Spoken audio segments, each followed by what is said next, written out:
One of the greatest stories in the Bible is found in 1 Samuel 17. It's the story of David and Goliath. I've known it my whole life. My mother read it to me when I was a child. I've read it to my children and now to my grandchildren, and now I'm going to tell the story to you.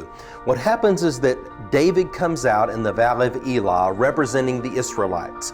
He's going to face the Philistine champion Goliath because no one else is willing to. David's a teenager. Goliath is a seasoned man of war. Goliath comes out wearing his mail armor. David comes out with merely a sling and a stone, very similar to this, and he picks up 5 of these from the brook in the Elah Valley, and that's where these 5 stones come from the Elah Valley. So smooth stones from there. You can picture this is very much what David would have had. He goes out to face Goliath, and after there's some name calling that goes on, Goliath says, "I'm about to kill you, boy." And David responds, "Oh no, you're not. This very day, I'm going to kill you. I'm going to cut off your head. I'm going to feed your carcass to the birds of the air." David comes out in the Spirit of God, dressed like his God, because David is a shepherd.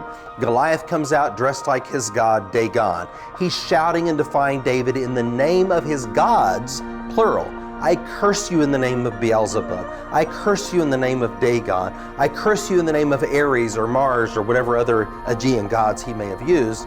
But David comes out in the name of the Lord. Now there's an important detail in the text. The Bible says that Goliath's armor bearer was out in front of him.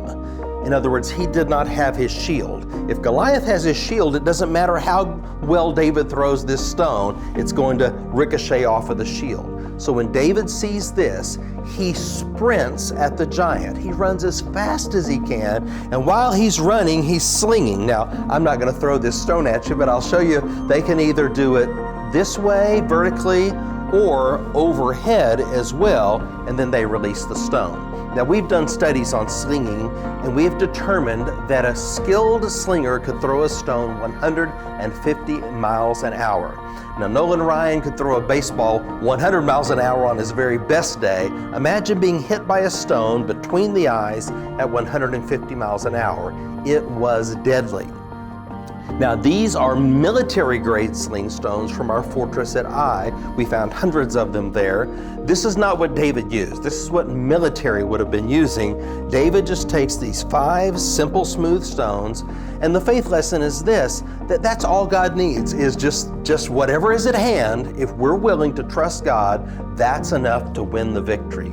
David kills Goliath that day, and all of Israel is emboldened when they see that one man stood up and had a faith stand. And that's our faith lesson today. Just as David defeated the giants in his day, we can also defeat giants in our day if we'll take whatever is in our hand, use it for God's glory, and trust Him for the results.